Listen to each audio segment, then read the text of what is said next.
Galera do YouTube, beleza? Gustavo aqui falando da série do canal. Estamos continuando aquela série lá, Clash of Clans. Isso mesmo, galera, Clash of Clans. Eu não consegui gravar uns ataques esses dias aí, mas eu vou mostrar os replays que eu fiz dos ataques, ok? Partiu! O primeiro aqui, galera, foi esse asiático aqui. Eu só peguei uma estrela só. Beleza? Roubei bastante, até 100 mil. As tropas aqui que eu usei, foi bem pouco. Não foi bastante. Beleza? E eu comecei lançando o Rei Bárbaro pra servir como apoio lá. Pra aguentar as porradas dos mortos. Aí já mandei os Bárbaros atrás. Eles foram dando a volta que eu não queria, né? Mas tudo bem. Eu mandei mais Bárbaro aqui pra destruir, porque aquele já tinha morrido com o morteiro. Roubei até um pouco negro aqui dele. Ó, aí eu botei tudo aqui, ó, tudo.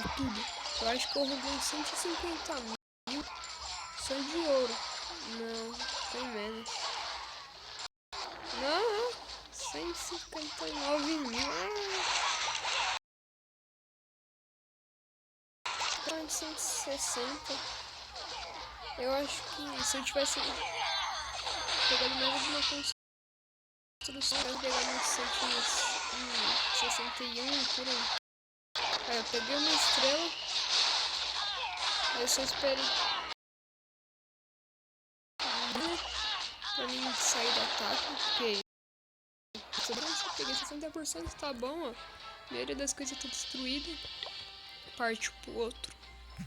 Esse outro aqui eu fiz 3 estrelas nesse cara aqui do Day Ali.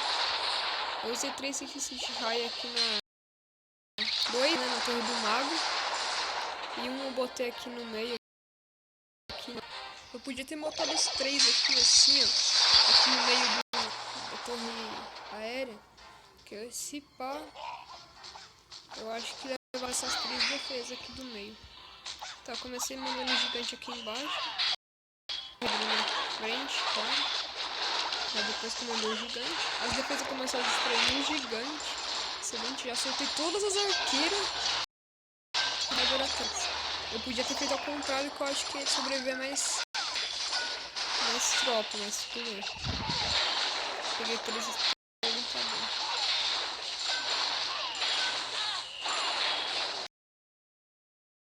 Já foi entrando aqui, roubando os elixir maroto. Olha a vida do Rei Bárbaro.